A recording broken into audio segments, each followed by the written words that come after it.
What is up, amazing people? You are listening to Release Your Inner Power podcast, where we share stories about experiences and the paths we have walked that make us who we are. There is encouragement, tools, and tips from special guests to help take those steps to release that inner power. I'm your host, Shauna B. Here we go. Are you tired of feeling overwhelmed and stuck in the chaos of life? It's time to reclaim your peace and your power. Guess what? I have something for you. A free checklist that will transform your days from chaos to calm, helping you boost your day and set yourself up for success. Just imagine waking up each morning with more clarity and purpose, ready to tackle whatever comes your way. This checklist is designed specifically for women like you who are ready to prioritize their well-being and their productivity during the day. Simple yet powerful strategies, this checklist will guide you through creating a morning routine that sets a positive tone for your entire day. Say goodbye to stress and hello to more calmness. From mindfulness practices to time management tips, each item on this list is carefully made to help you get a sense of calm amidst all of the chaos in daily life. You'll be amazed on how small changes can make such a big difference. Don't let another day slip by feeling overwhelmed and frazzled. Get your free checklist and start this journey from chaos to calm. It's time to take control of your life, my friend, and thrive. Check out the show notes for the link to get your checklist today. And remember, you deserve to feel empowered, motivated, and some more in each day of your life. This next amazing woman is named Cecilia. She is a registered clinical counselor and social worker. She brings so much to the table here. She is a host of Mental Makeover Radio, a business owner, a coach, and an instructor. Her clients call her the Boundary Queen. Such an amazing name, and I cannot wait for you to hear what she has to say about how she got this name, as well as giving us all of the things on boundaries. Come check out Cecilia. Welcome back to Release Your Inner Power podcast. We have a special guest today. I'm excited to introduce Cecilia. Welcome to the podcast, Cecilia. Thanks for having me, Shauna. I'm excited for our conversation. Excited to be here. I know. This is going to be a really good conversation. When we first met and started chatting a little bit and talking about what you do and how you help people, I was like, this is going to be a real juicy episode. I'm going to be excited to see. I'm excited. So tell us, our listeners, what makes you you? What's your path to get to where you are? A little bit about who Cecilia is. Oh, it's such a big question. Mm-hmm. The long of it. I'll give you the short of the long story, I guess. Yeah. Who I am. So I'm Canadian, born to immigrant parents, so first generation Canadian. Firstborn of 4 children, so lots of pressure to perform and be a high achiever, so all the perfect grades.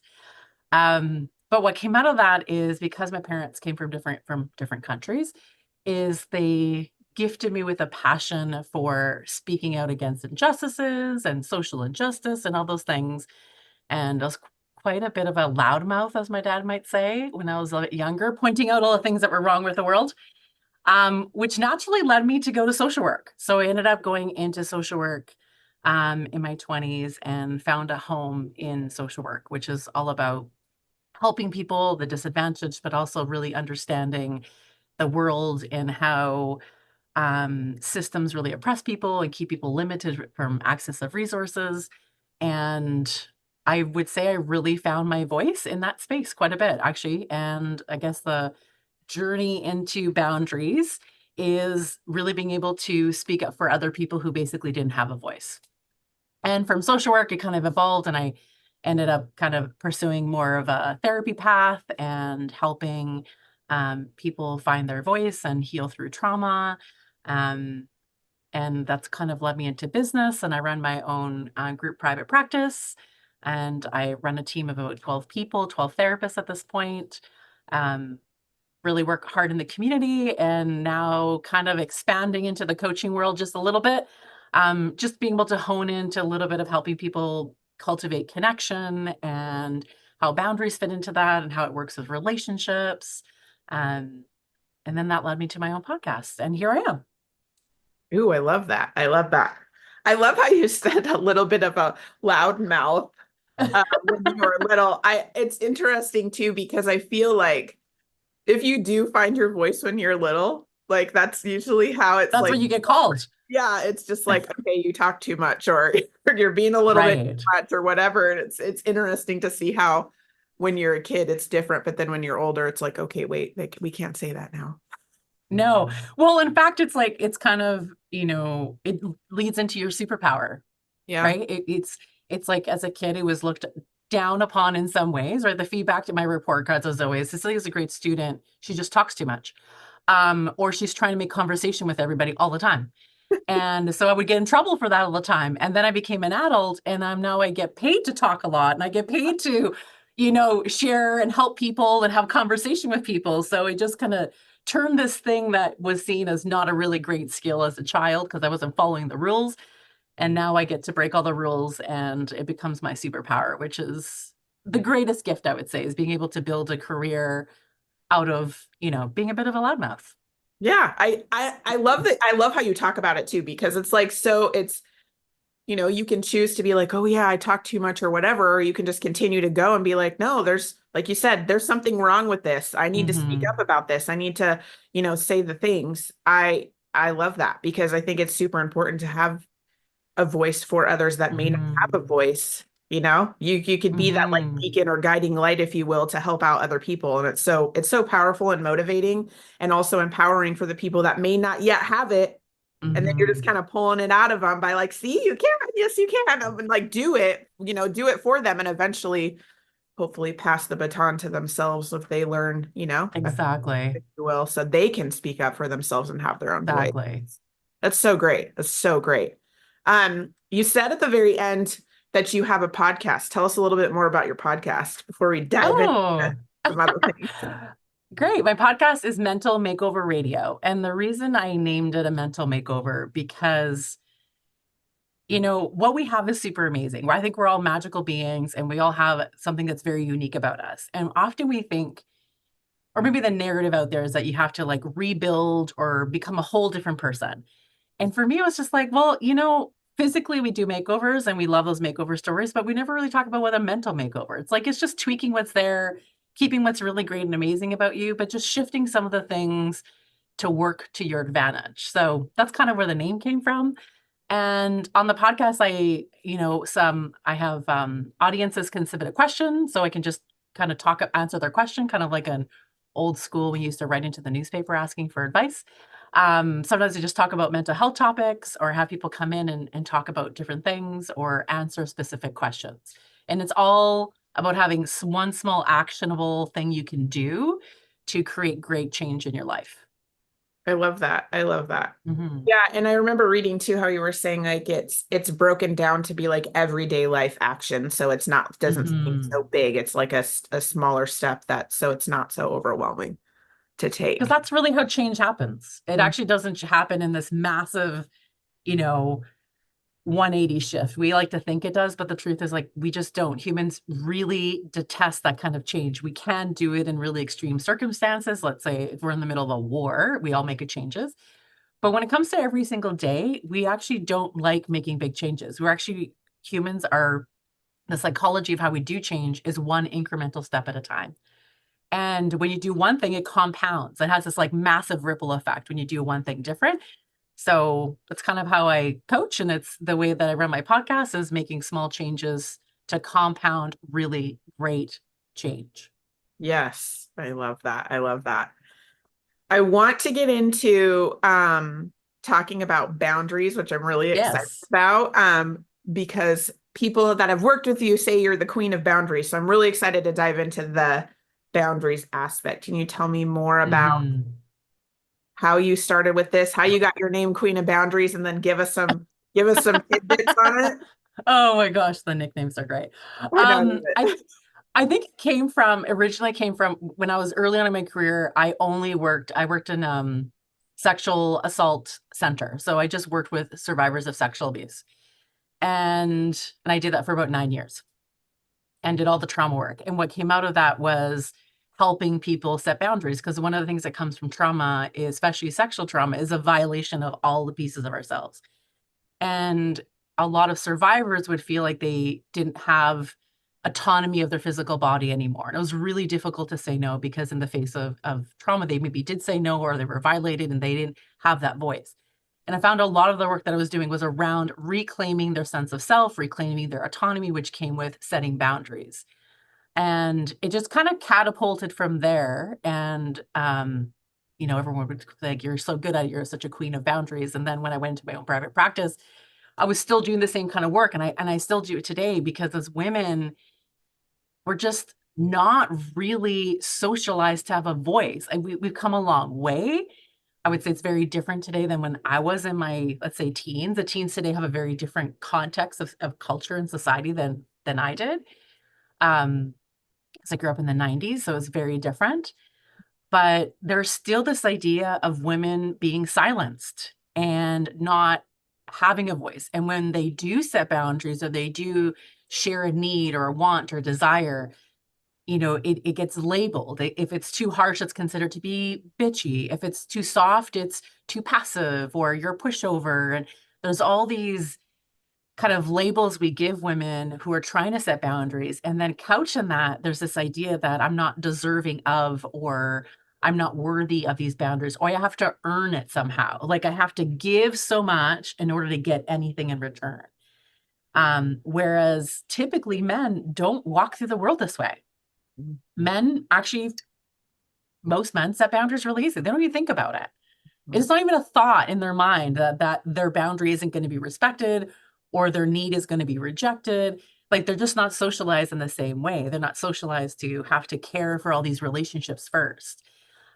So I just continue to work with boundaries, and that's what I've built a bit of reputation on. I get a little bit of like a no bullshit approach to boundaries. Like the world is not going to stop revolving because you say no. And just really helping and coaching women to find a voice to build their life in the way that they want it. And when they realize that nothing awful happens, there's this confidence that kind of shows up, and was like, okay, well, I can do it all over the place now. And then it just compounds and compounds over time, which is really exciting to be part of that. And so that's kind of where, calling me the boundary queen, my clients call me that. So, which I think is really funny. I do. I love that. When I read that, I was like, I love this. This is great. I love that, the boundary queen. That's so cool.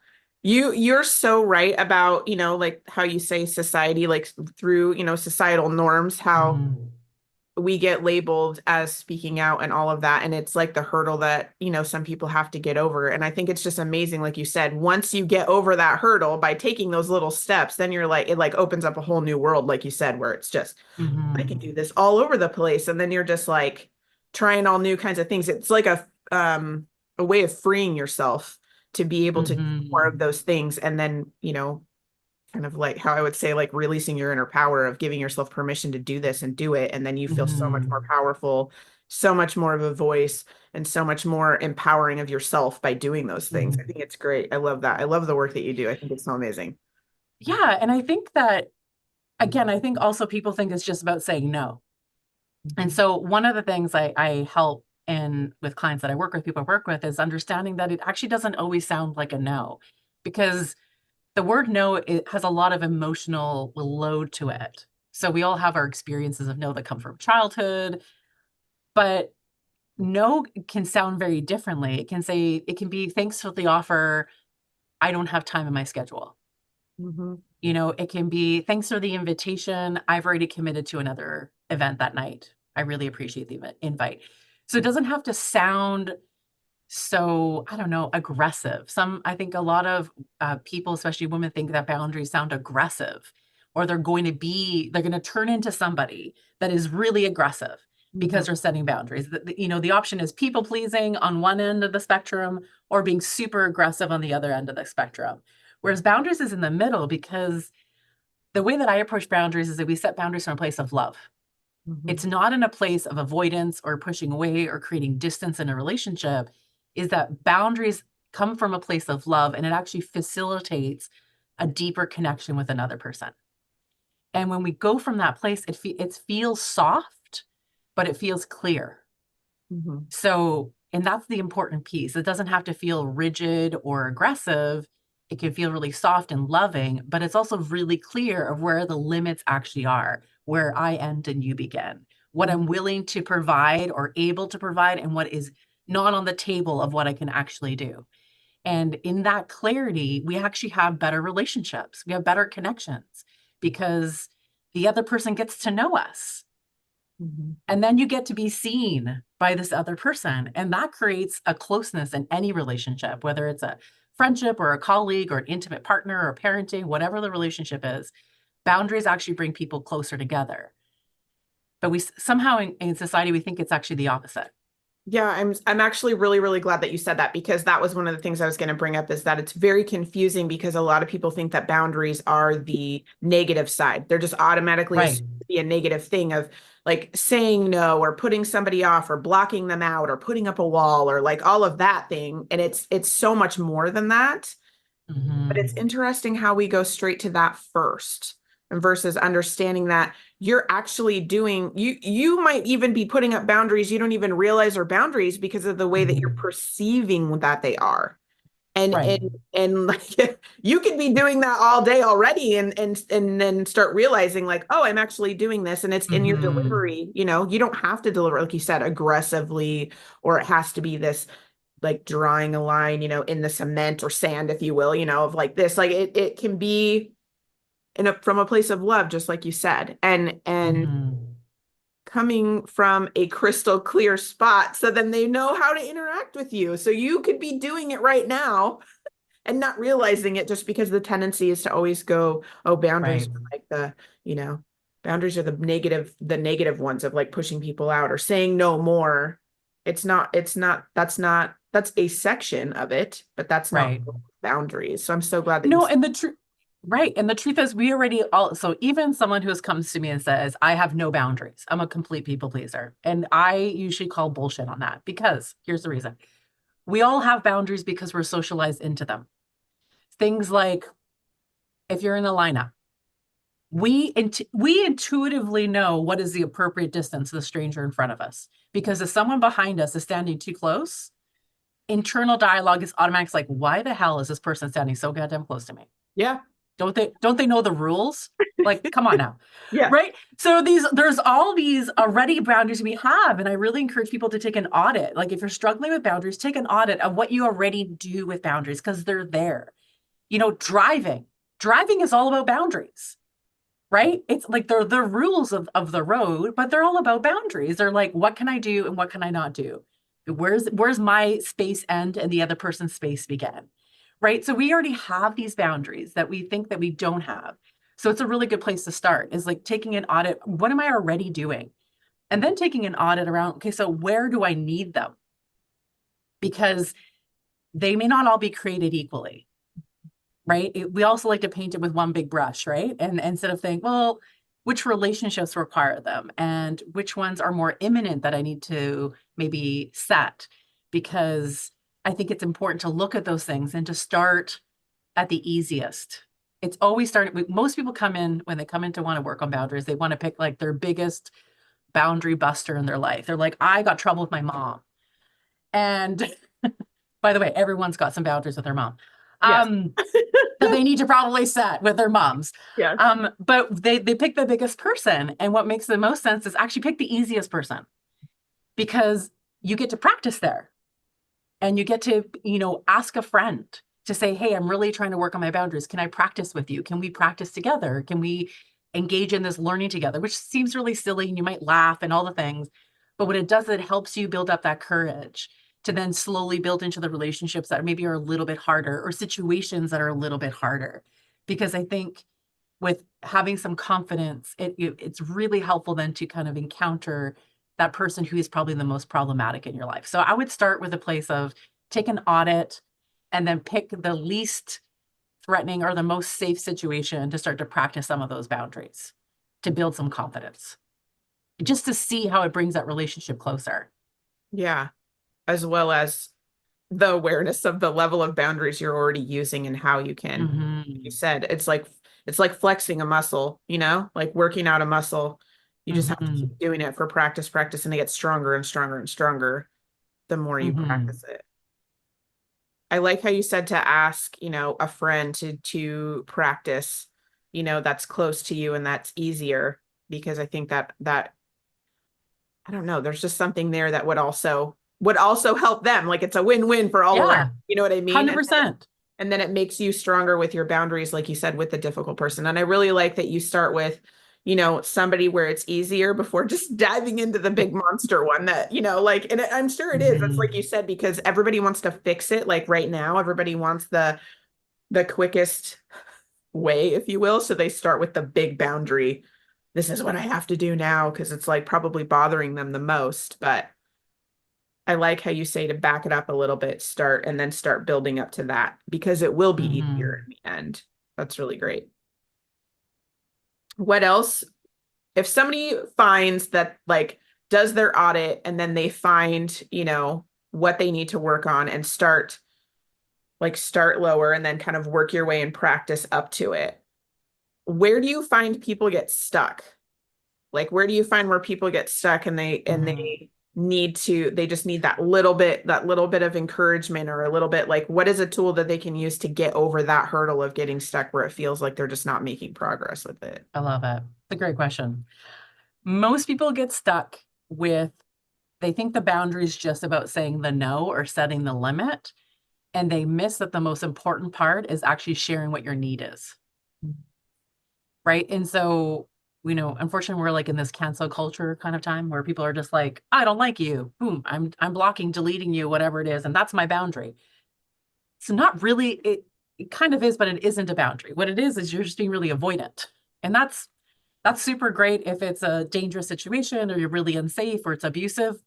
By far, I agree. Cut things off, done. But a boundary isn't just simply saying no. And most people think it's just like, I'm just going to say no. Boundaries follow up with a need. And so that is the part that brings us closer together. So an example of that would be, I have a friend who doesn't like swearing. I swear and cuss like a trucker. I'll drop F-bombs all over the place all the time. But I have a friend who just doesn't like it. It's the way she grew up. She finds it offensive and she doesn't like it. And in our friendship, she said to me, I can appreciate this is a way that you speak in the world. However, I find it offensive. Can you, reduce the amount of your swearing? Now, I have two options.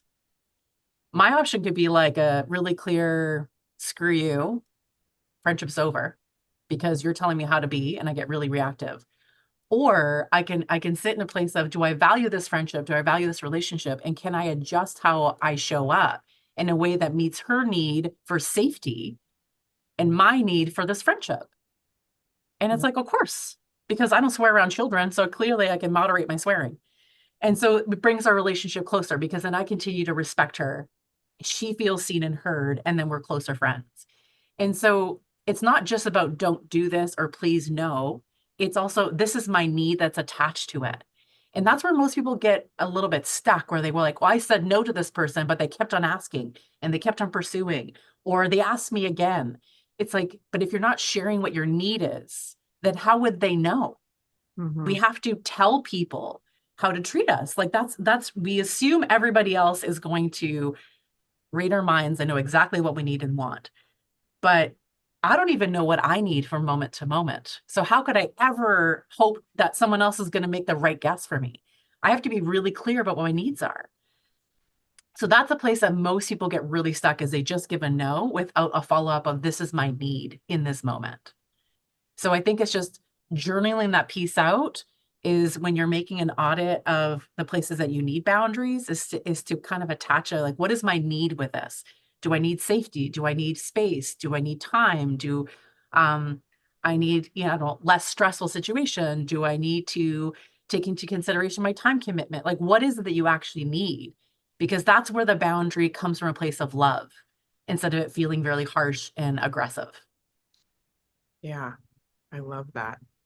And I like how you said journal it out with it. So then you're kind of more clear, not kind of, you are more clear on the whole situation, like why you're setting the boundary, what your need is. But then you can also think about how to deliver it, right? Like, how do I say this in like a constructive, like loving way instead of like, jab to the throat way. What it's loving to ourselves, right? It's not just loving to the other person, but what it does is I'm setting this because I'm the only one in charge of taking care of myself. And I'm the one that has to take care of every piece and every aspect of who I am. That's on me. That's my responsibility. So out of love for me, I'm setting this boundary, and it translates in my love for you. I'm making this really clear, because if I assume good intent, I assume you don't want to be an asshole towards me. I assume you don't want to hurt me on purpose. So here's my need attached to it. Now, however the person responds gives you a lot of information. So if they don't react well, then it's a moment to take some inventory of that relationship. Or maybe some things need to change, or maybe they're not as close to this person or not.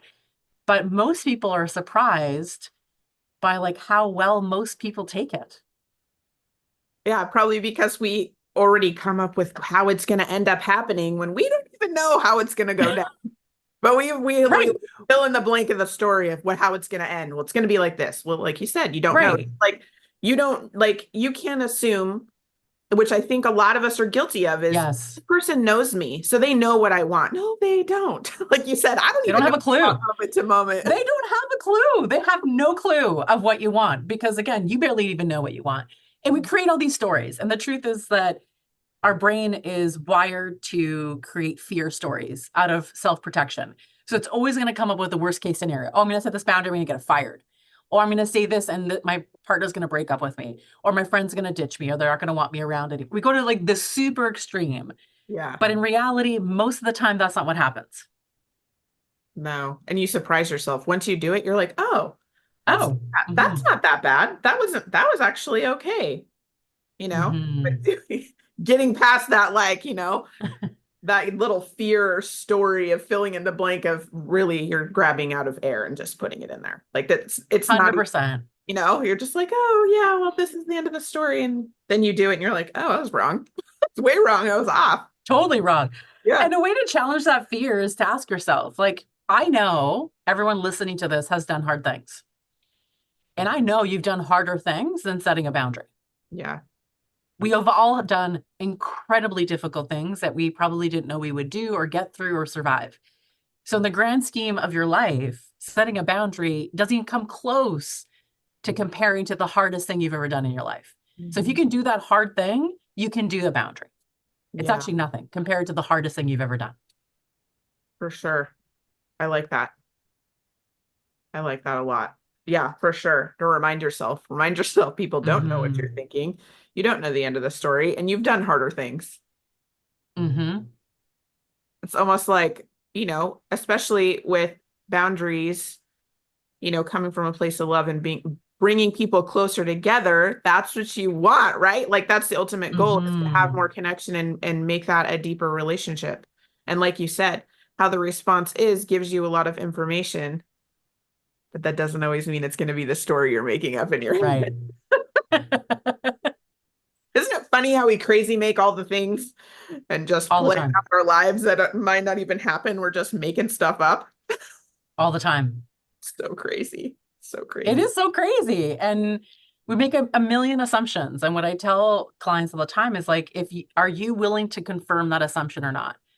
Like, would you ask that person, oh, I'm making this assumption? They're like, no. Well, if you're not willing to ask that person, then you don't have permission then to make that assumption. Yeah. Right. Yeah. Because it's like, or else our brain just goes into this place of creating all of these crazy stories and assumptions that are not even based in reality. And we often think like, oh, I think it, so therefore it must be true. And it's like, well, no, the brain is just like this amazing magical thing that is constantly on hyperdrive. Like, do not believe what it's saying to you, because it's just trying to protect you. So it's going to create these like out of control, crazy stories to somehow protect you from rejection. But rejection is really not a big of a deal. That at the end of the day, no one's died of rejection. No one's cause of death, rejection. So, it's worth taking the risk. Right. Right. Questioning it, taking a risk. Yeah. You totally like you said, like give yourself permission to do it. Give yourself permission to go against that fear, if you will, because like you said, it tries to keep you in what it knows. Because what's the worst that can happen? Yeah. Like you said, there is no death by rejection. I love that. There's no death by rejection, people. Let's start somewhere. You're not going to die. It's going to be fine. It's going to be fine. It's going to be fine. I love that. I love that. Well, I'm trying to think of what else I could ask you. What would be, so I guess with the listeners and they like if they're listening and they hear what they, if they're hearing and they're like, yes, I need more of this, like how can you give us an example of how you work with somebody? Like if they reach out to you, how do you kind of work with somebody on the path of boundaries? Great question. We start with, which maybe sounds really odd, but we start with really focusing on your own value set, because values are a great way to filter boundaries. Because that means that the boundaries come from a place that is in your heart and is really connected to who you are and how you want to show up in the world. And when we sit in a place of really understanding what our values are and then getting to know how we want to set boundaries through that value, it feels more heart-centered and it's a lot easier to do. It doesn't feel so shooting from the hip kind of idea or just making up shit as you go. It's like, oh, there's a reason for this. So if one of my core values is integrity, then it's really easy for me to set boundaries through that space of integrity. Right. And so when we're doing boundaries with our values, there's an alignment that happens within us. And that feels really, really good. And we want to get to that good feeling. We want to get to that place of, oh, doing this actually makes me feel more authentic. It makes me feel more grounded in who I am. And that feels powerful in a way that is calming. And so what it does is it decreases that anxiety. So we start out with the values.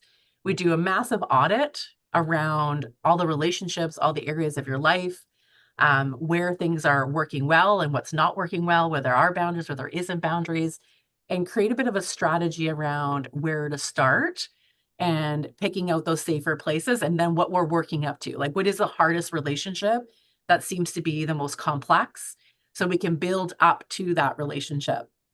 We do a lot of practicing. We do a lot of actually creating scripts.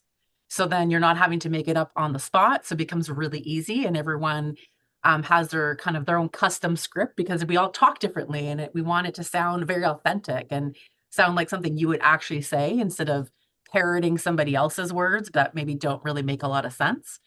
And then we kind of work up to the hardest relationship and structure what that's going to look like and take a bit of a inventory of that relationship and what is the gain and what is the outcome we're looking for. And maybe if this relationship isn't safe, then what does distance potentially look like?